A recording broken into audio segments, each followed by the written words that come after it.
ओम नमः शिवाय। ओम नमः शिवाय।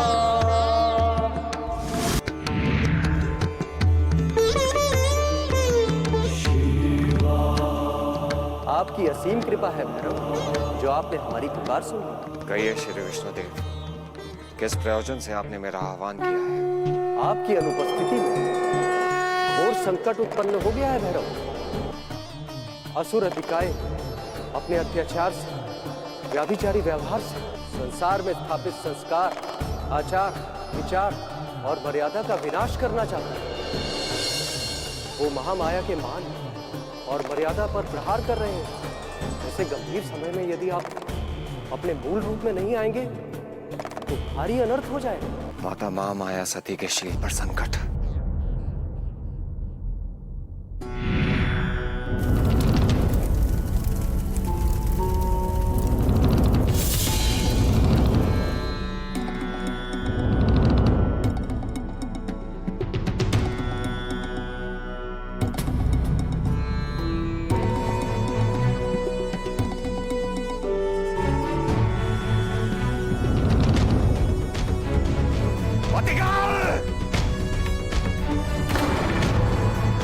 अपने इस कुत्सित विचार का दंड भोगने को तैयार हो जा।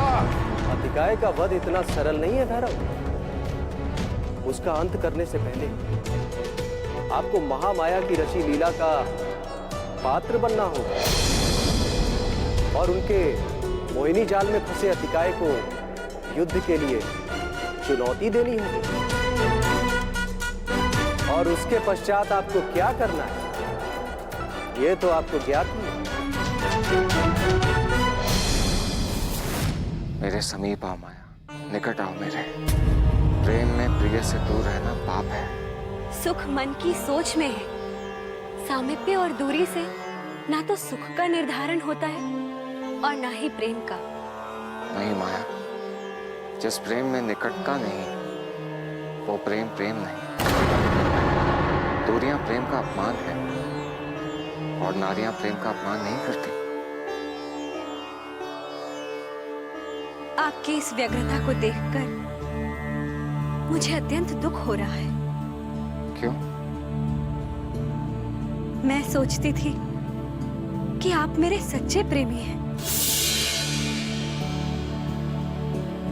किंतु आप भी सामान्य पुरुषों के भांति ही निकले हैं। आप भी औरों के भांति प्रेम को केवल पाना चाहते हैं, प्रेम की अनुभूति नहीं करना चाहते, प्रेम को पूजना नहीं चाहते। व्यग्रता ही तो प्रेम की पूजा है, उसकी अनुभूति है। जिस प्रेम में व्यग्रता नहीं होती वो प्रेम निर्जीव होता है माया। स्पंदनहीन प्रेम प्रेम नहीं होता। आपकी कथने और करने में भारी अंतर है देव।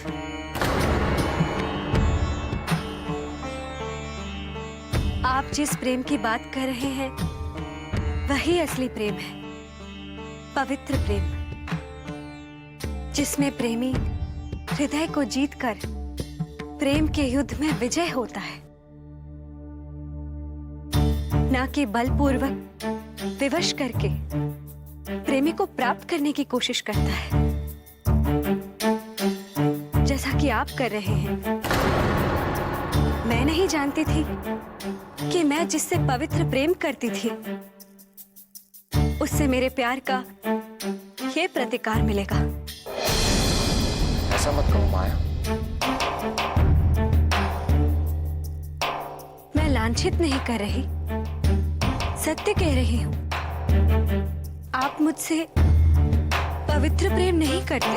नहीं माया, मैं आपसे पवित्र प्रेम करता हूँ। यदि तब भी आपको लगता है कि मैं आपको विवश कर रहा हूं तो मैं अपने पग रोक लेता हूं और तब तक पग आगे नहीं बढ़ाऊंगा जब तक कि आप मुझे अनुमति नहीं देंगे। परंतु मेरा निवेदन है आपसे। अतिकाय, अधर्मी, पापी, कहां है तू?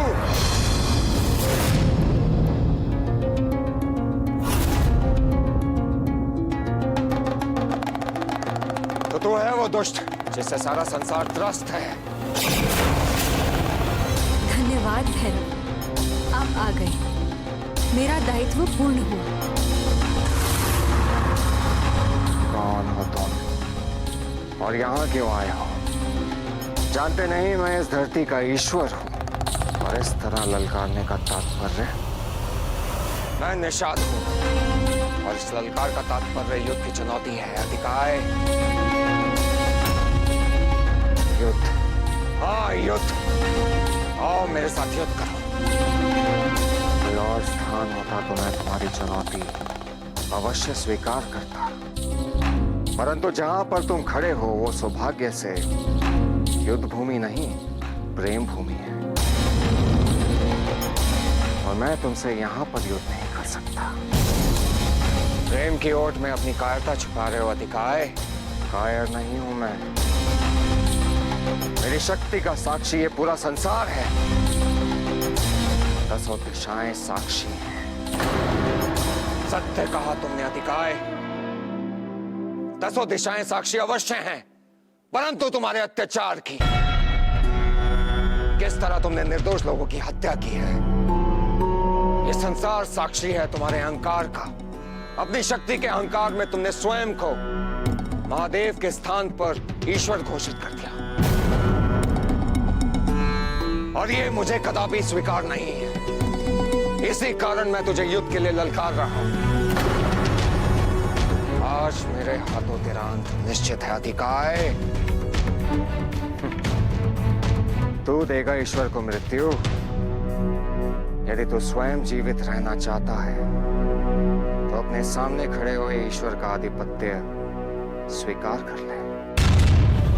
ईश्वर और तू कदापि नहीं, परंतु हाँ, यदि तू युद्ध में मुझसे विजयी हुआ तो तेरी अधीनता मुझे स्वीकार है, परंतु तू मुझसे पराजित हुआ तो तुझे पाताल लोक वापस लौटना होगा। बोल, स्वीकार है तो उठा अस्त्र। लगता है तू ऐसे नहीं मानेगा। मृत्यु को सामने देखकर भी तुम्हें हंसी आ रही है। मूर्ख, मैं अपने द्वारा दिए गए दान पर हंस रहा हूं, तुम्हारे जीवन दान पर। बहुत भाग्यशाली हो तुम कि तुम ऐसे समय पर मुझसे युद्ध करने आए हो जब मैं प्रेम रत हूं, और प्रेम में रत व्यक्ति युद्ध और रक्तपात नहीं करता। इसलिए युद्ध स्थगित हुआ। तुम जा सकते हो, और अभी तो मुझे विवाह भी करना है। ये क्या? भैरव का आना और उनका उकसाना भी व्यर्थ चला गया। ये क्या कर रहे हैं आप? ये निषाद आपको युद्ध की चुनौती दे रहा है। आप उसे यूं ही बिना दंडित किए छोड़ रहे हैं। हाँ माया, शुभ अवसर पर किसी के प्राण नहीं लेने चाहिए। आओ, हम चलते हैं यहाँ से।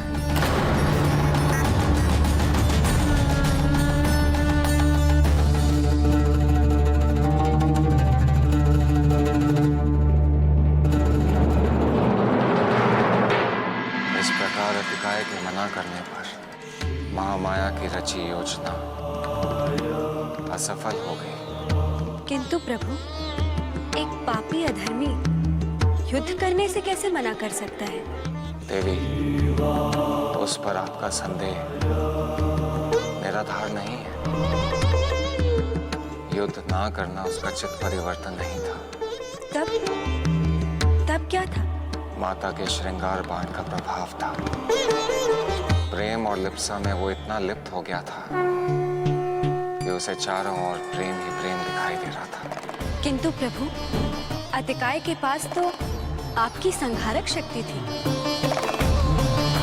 यदि भैरव अतिकाय से युद्ध करता भी तो क्या वो सफल हो पाता? भैरव और महामाया की वास्तविक मंशा क्या थी? माया, मैं अपनी व्यग्रता के लिए बहुत लज्जित हूं। क्षमा मांगता हूं मैं अपने व्यवहार के लिए।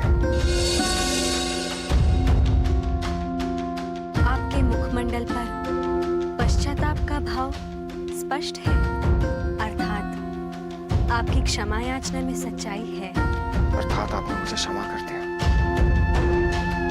प्रेम में क्षमा ना हो तो वो प्रेम कैसा? कितना भाग्यशाली हूं मैं कि आप मेरे जीवन में प्रेम स्वरूप बनकर आई, और बहुत जल्द हमारा ये प्रेम मिलन में परिवर्तित हो जाएगा। प्रेम की नियति तो निसंदेह मिलन ही होती है, किंतु हमारा मिलन संभव नहीं है। परंतु क्यों? आप ऐसा क्यों कह रही हैं? आपके शरीर के ताप के कारण। जब तक आपके शरीर का ताप शांत नहीं होगा, तब तक हमारा मिलन भी नहीं होगा। यदि हमारे मिलन में मेरे शरीर का ताप ही बाधा है, तो मैं आपको वचन देता हूं, तपस्या करके मैं अपने शरीर के ताप को शांत करूंगा। परंतु हम हमारे विवाह के पश्चात। विवाह? किंतु हाँ माया, अभी हम केवल विवाह करेंगे, और विवाह के पश्चात मैं आपको स्पर्श भी नहीं करूंगा। मैं अपने प्रेम को साक्षी मानकर आपको वचन देता हूं। देखो प्रिय, मैं अपने प्रेम के लिए अपने ताप की आहुति देने को तत्पर हूं। क्या आप उसके प्रतिकार में मुझे थोड़ी सी भी प्रसन्नता नहीं दे सकती? क्या आपको मेरे वचन पर विश्वास नहीं है? मुझे आपके वचन पर विश्वास है, किंतु आपको कल तक प्रतीक्षा करनी पड़ेगी। कल तक की? परंतु क्यों? 2 कारणों से। एक, प्रतीक्षा प्रगाढ़ प्रेम की पहचान होती है, और दूजा, कल सूर्योदय होते ही मेरे माता पिता लौट आएंगे। मैं चाहती हूँ कि मेरा विवाह उन दोनों की उपस्थिति में हो। गृहस्थ आश्रम में प्रवेश करने से पहले हमें उन दोनों का आशीर्वाद प्राप्त हो, और मेरी डोली मेरे घर से विदा हो। बहुत ही उत्तम विचार है आपका।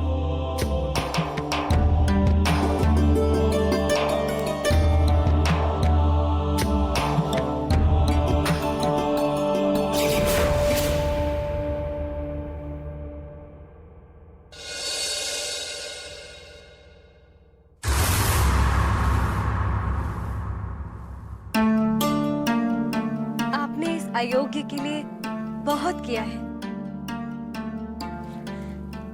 मैं आपका ये उपहार जीवन भर नहीं चुका पाऊंगी। माया, प्रेम में उपकार का कोई अर्थ नहीं होता। आप सच में बहुत महान हैं, किंतु मुझे भी अवसर दे अपने प्रेम को प्रदर्शित करने का। मैं आपसे एक निवेदन करना चाहती हूँ। कहिए। मैं आपको कुछ देना चाहती हूँ। मेरी इच्छा है कि आप उसे ग्रहण करें। अवश्य। तुम्हारे प्रेम का उपहार मेरे जीवन की सबसे मूल्यवान निधि होगी। लाइए, दीजिए। भीतर आइए। चलिए।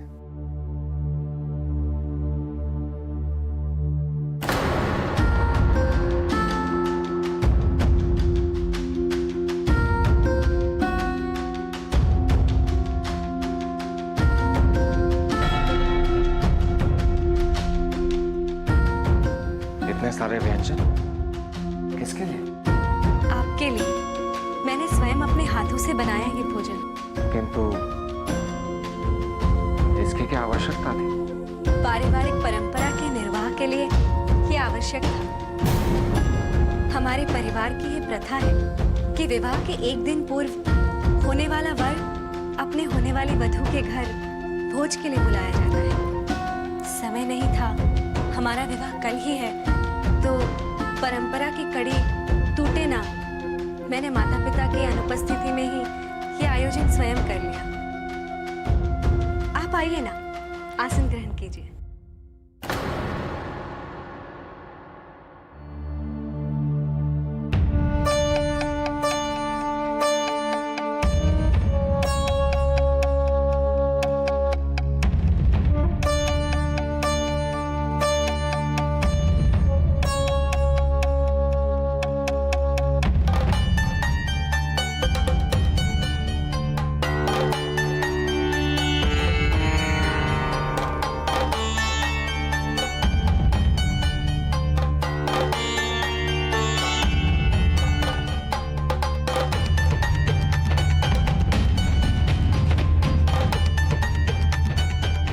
स्वादिष्ट भोजन था। स्वाद के कारण भूख से अधिक खा लिया। अब निद्रा लेने की इच्छा हो रही है।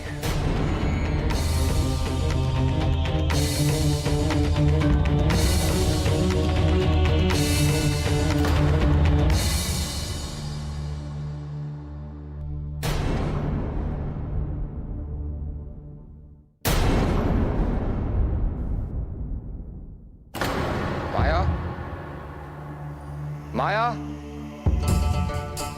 विवाह की वेदी पर आओ माया। माया, माया उत्तर दो, विवाह का मुहूर्त निकला जा रहा है। माया, जाने कहाँ रह गई है? अभी जाके देखता हूं।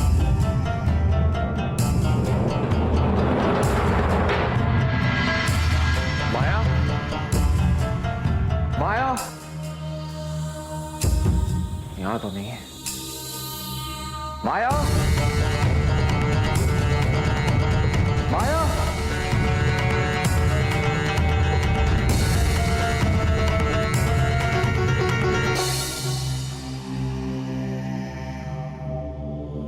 तुमने अभी तक विवाह का परिधान नहीं पहना, क्या हुआ?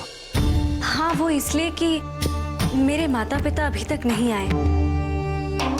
मैं उन दोनों की अनुपस्थिति में विवाह नहीं करना चाहती।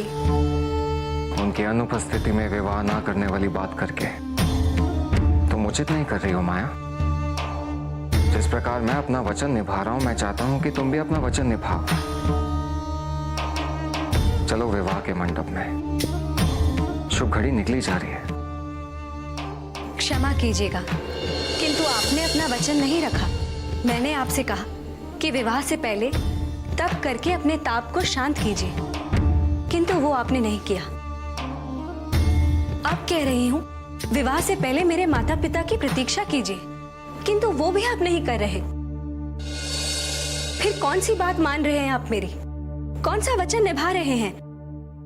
यही है आपका प्रेम? बस, प्रेम की परिभाषा मुझे मत समझाओ माया। यदि तुम प्रेम पूर्वक मेरे साथ विवाह मंडप नहीं चली, तो मुझे तुम्हें बलपूर्वक लेके जाना होगा। अब ये तुम्हारा निर्णय है कि तुम कैसे चलोगी, क्योंकि मेरा निर्णय अटल है। आज मैं किसी भी स्थिति में तुम्हारे संग विवाह करूंगा। लो, पहनो वरमाला। नहीं, मैं वरमाला नहीं पहनूंगी और ना ही पहनाऊंगी। मैंने कहा वरमाला पहनो माया। देखिए, आप मेरी बात मानिए। मैं मिलन से पहले मृत्यु को प्राप्त नहीं होना चाहती। मैं जानती हूँ आपकी शक्ति को। कृपया हठ मत कीजिए। मैं आपके ताप को सहन नहीं कर पाऊंगी। मैं उन फूलों की भांति भस्म हो जाऊंगी। तुम फूल नहीं, मेरा प्रेम हो माया।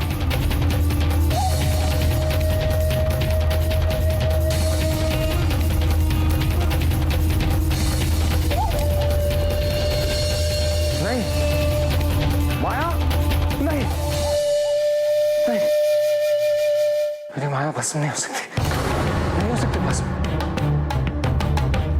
ये कैसा स्वप्न था।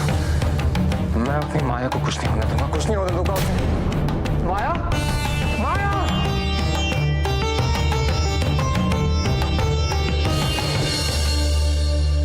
माया, माया तुम ठीक तो हो ना? हाँ, मैं तो तो कब से आपकी यही प्रतीक्षा कर रही, किंतु आप इतने व्यथित क्यों हैं? नहीं नहीं, बहुत समय से तुम्हें देखा नहीं तो ऐसे ही पूछ लिया। आप मेरी चिंता मत कीजिए, मुझे कुछ नहीं होगा। देखिए, मेरे माता पिता भी आ गए हैं और विवाह की सारी तैयारियां भी पूर्ण हो गई हैं।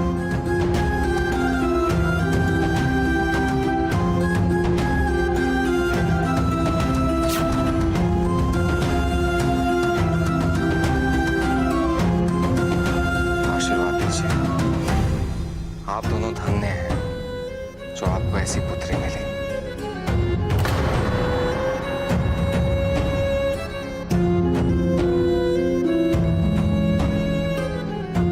तो विवाह की विधि आरंभ करें।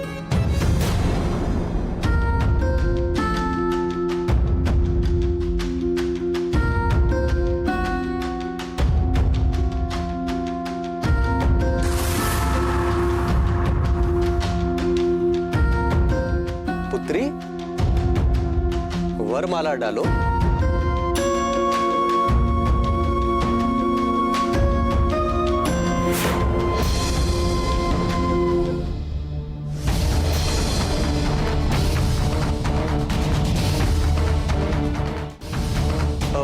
क्या हुआ महाकाल, आप ऐसे पीछे क्यों हट गए? मेरी पुत्री से कोई भूल हुई क्या?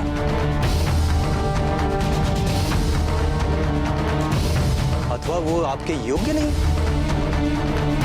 नहीं, ऐसी कोई बात नहीं है। आपकी पुत्री जैसी कन्या तो संपूर्ण संसार में नहीं है। और इन्हें पत्नी रूप में पाकर मैं बहुत सौभाग्यशाली हूं।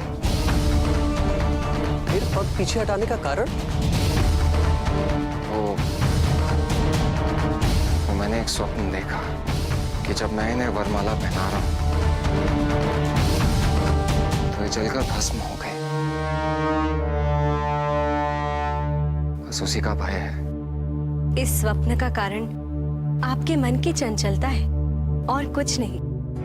आपने ये स्वप्न इसलिए देखा कि कहीं ना कहीं आपके मन में ये बैठा हुआ है कि मैं आपका ताप सहन नहीं कर पाऊंगी और विवाह के उपरांत एक होते ही मैं मर जाऊंगी। यदि ऐसा है तो अत्यंत दुखद है। हाँ, सुख के पल आरंभ होने से पहले ही जीवन में अवसाद का ग्रहण लग जाए तब तो पूरा जीवन नरक की यातना के समान बीतेगा। इससे मुक्ति का कोई तो उपाय होगा। उपाय है माँ। इस संकट से मुक्ति का एक ही उपाय है, तप। तो क्यों ना महाकाल पहले तप कर ले, तत्पश्चात विवाह हो। हाँ महाकाल, यही सर्वोत्तम है। किंतु महाकाल ऐसा करना नहीं चाहते पिताश्री। कृपया आप उन्हें ऐसा करने के लिए बाध्य ना करें। क्या मेरी पुत्री सुहागन होते से ही मृत? नहीं नहीं, मुझे यह स्वीकार नहीं। मुझसे ये देखा नहीं जाएगा। किंतु मुझे स्वीकार है माँ, ये मेरा विवाह है। मैं वही करूंगी जो ये कहेंगे, चाहे इसके लिए मुझे अपने जीवन की बलि ही क्यों न देनी पड़े। नहीं माया, नहीं, तुम्हारा जीवन मेरे लिए बहुत अमूल्य है और तुम्हारी कुशलता के लिए मैं कुछ भी करने को तैयार हूँ। तुम बस बोलो मुझे क्या करना है। सचमुच आप वो करेंगे जो मैं कहूंगी? हाँ, करूंगा। तो आपको हिमालय जाना पड़ेगा। तप करके अपना ताप शांत करना होगा। ठीक है, मैं बस अभी जाता हूँ। तो मेरी प्रतीक्षा करना, मैं शीघ्र लौटूंगा।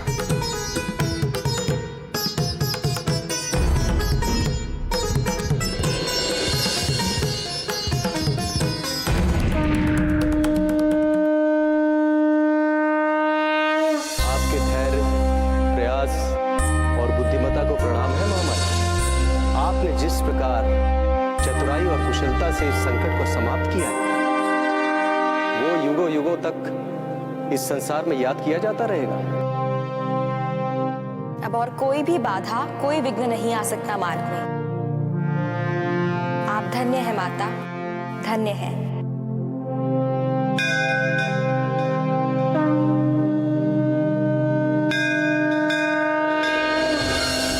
दैत्य गुरु, अनर्थ हो गया।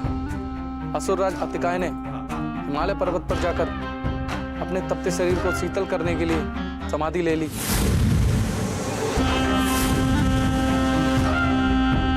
क्या? अर्थात माया छल करने में फिर से सफल हो गई।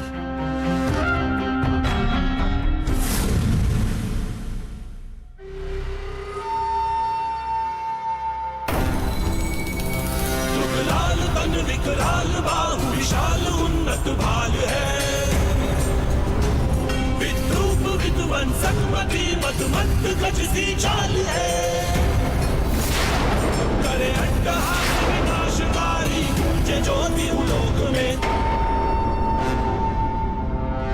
और दैत्य गुरु संयोग देखिए, उसने उसी स्थान पर समाधि ली है जिस स्थान पर सती की ग्रीवा गिरी है।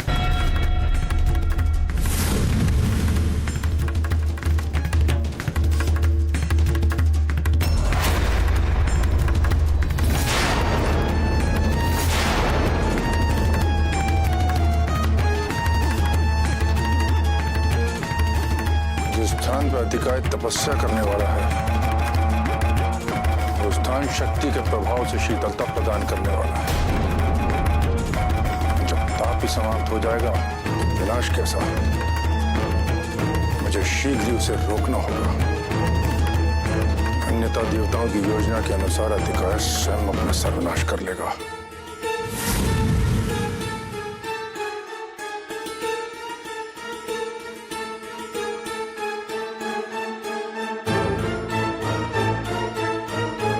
अतिकाय,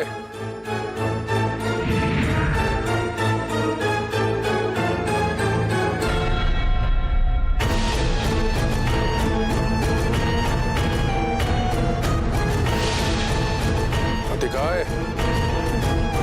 अपने नेत्र खोलो, बंद करो ये तपस्या।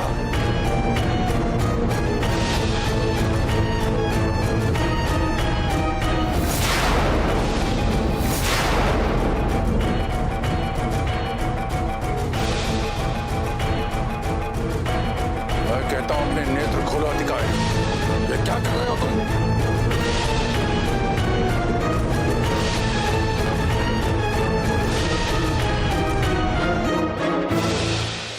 ये क्या नर्क कर रहे हो तुम अतिकाय? तब कर रहा हूं गुरुदेव,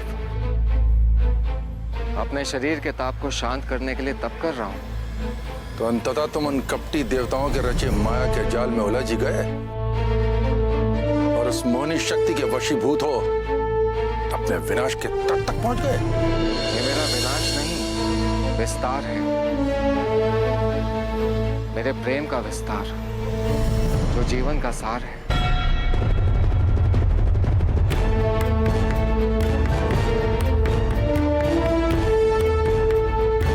नहीं अतिकाय, तुम अभी उस षड्यंत्र को समझ नहीं पा रहे हो,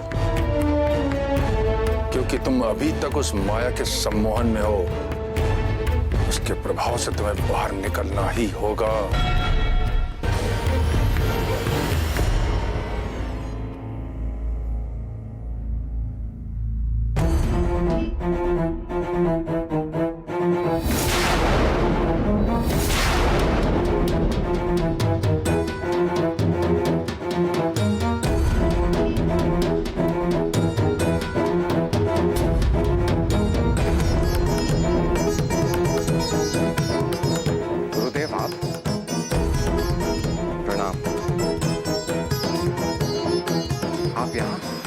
हाँ मैं तो अंततः तुम अपने मूल स्वरूप में लौट ही आए।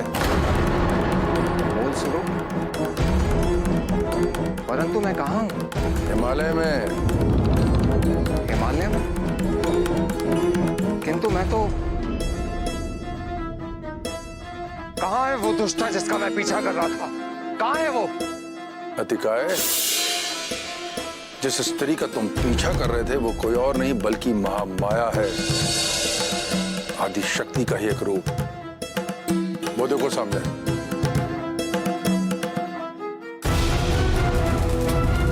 जो पिंड दिख रहा है उसी शक्ति पिंड में स्थापित है वो।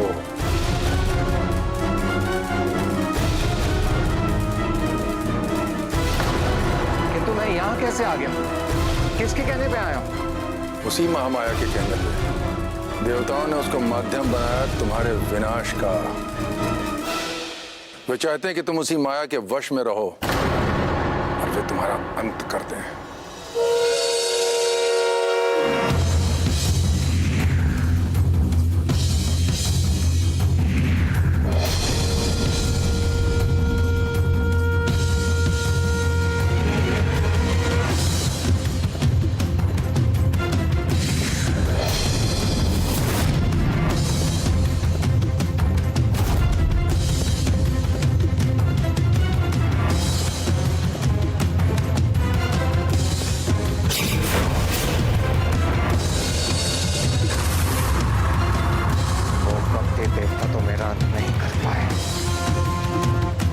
परंतु अब मैं सबका अंत करूंगा।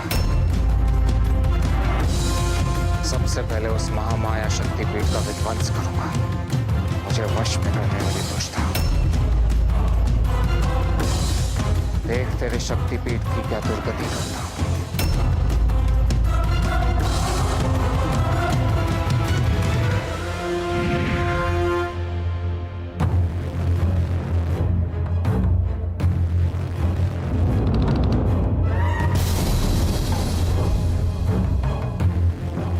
ये दुष्ट तो शक्तिपीठ पर ही आक्रमण कर रहा है। यदि इसने शक्तिपीठ को नष्ट कर दिया तो अनर्थ हो जाएगा।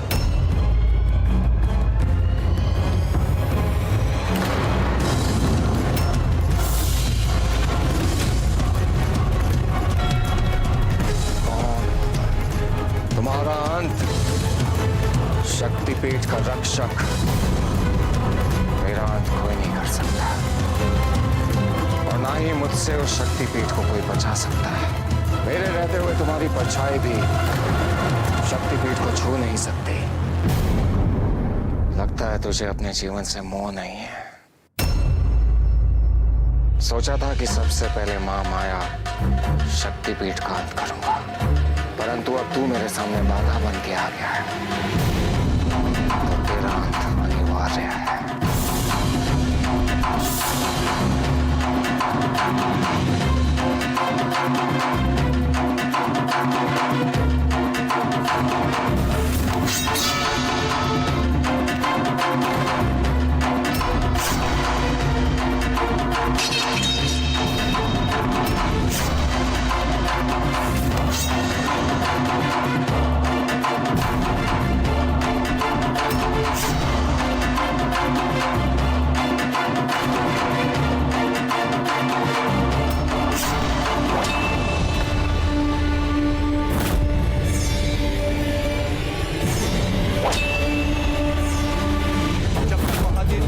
शक्ति अतिकाय में उसे बर्खास्त कर भैरव के लिए भी संभव नहीं है।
क्या मेरी विनाशक शक्तियां? नहीं! अंततः भैरव ने अतिकाय के शरीर से महादेव की विनाशक शक्ति खींचकर बाहर निकाल ही दी। किंतु वो शक्ति अतिकाय के शरीर से निकलकर कहां गई देवराज? उस शक्ति को भैरव ने स्वयं में समाहित कर लिया है।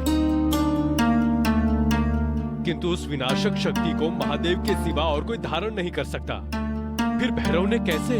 आप भूल रहे हैं देव, भैरव महादेव की ही संहारक शक्ति का प्रतिरूप है। यदि इस संसार में एक शक्ति को कोई धारण कर सकता है तो वो स्वयं भैरव ही है। आप सत्य कह रहे हैं गुरुदेव। अब इस पापी का अंत निश्चित है। ये कैसे हो सकता है? ये नहीं हो सकता, कदापि नहीं हो सकता, कदापि नहीं।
माता मां माया की जय। माता मां माया की जय।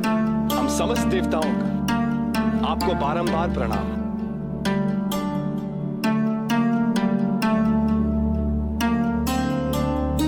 माते, आप अपने भक्तों पर अपनी कृपा इसी प्रकार बनाए रखें और संकट से उनकी रक्षा करें। मैं महामाया के रूप में यहाँ सदा के लिए स्थापित रहूंगी और मेरे भैरव सिद्धेश्वर भीम रूप में यहाँ स्थापित रहेंगे। माता मां माया की जय। माता मां माया की भैरव सिद्धेश्वर की।